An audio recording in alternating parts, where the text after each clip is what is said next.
young things. They were out to enjoy their youth, the sunshine of the day and the delights of an alfresco party. To them, death was a foreign concept, something that wouldn't have to be considered for many decades yet. Besides, on a day such as this, what could possibly happen? One young woman, with a mane of silvery fair hair, patted the place beside her on a towel, and a young lad, who looked barely 18, hastened to join her. Jimmy was pretty sure the fishermen downstream wouldn't be best pleased by all the noise and frolicking about. Every self-respecting pike, chub, dace, roach and perch within a quarter mile must have heard them thumping about and skedaddled for quieter waters.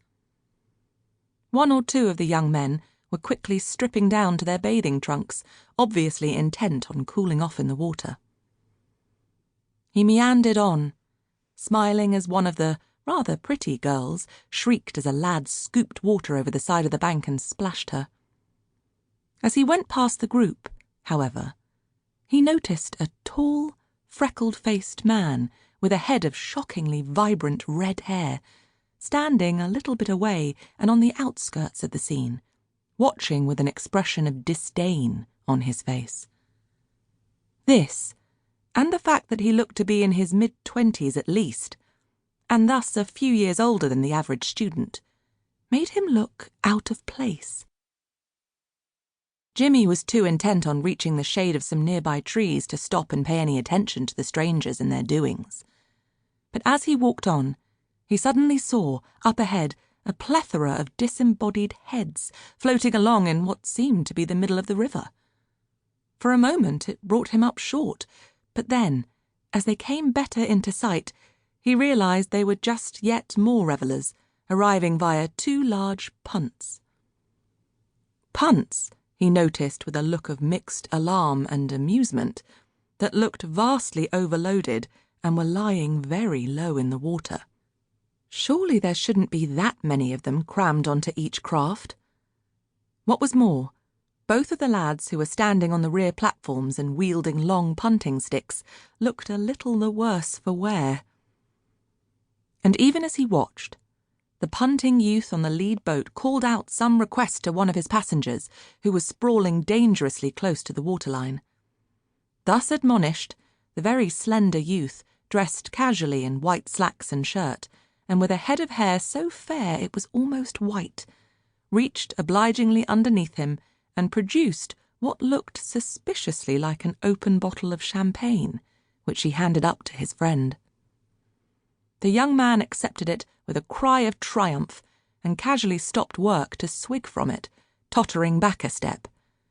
He would almost certainly have ended up in the river if someone else hadn't reached out just in time to grab his trouser leg and haul him back again. Naturally, this caused a load of heckling and good-hearted chaffing from the others, and Jimmy shook his head, not sure whether to laugh indulgently at the youthful shenanigans or to self-righteously wonder just what the world was coming to. He finally reached the welcome shade of a line of trees that skirted the village road and sat down on an old tree trunk. Tyke, glad to rest his old bones, gave a little grunt of satisfaction as he lay down at his master's feet in the cool, shaded grass. If some dogs actually did possess such a thing as an intuition for evil, or a sense of impending calamity, Tyke wasn't troubled by such a gift.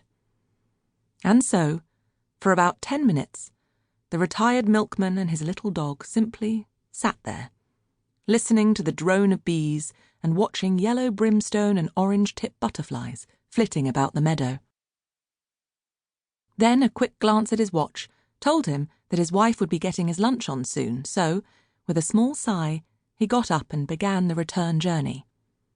If he didn't miss his guess, it would be fish paste sandwiches and a slice of her Madeira cake, one of his favourites. As he retraced his route along the river towards the noisy and boisterous student party, he noticed a third punt was following a little way along behind him, but paid it little attention. Instead, he gave them all a wide berth, returning to the river only when he was wanted.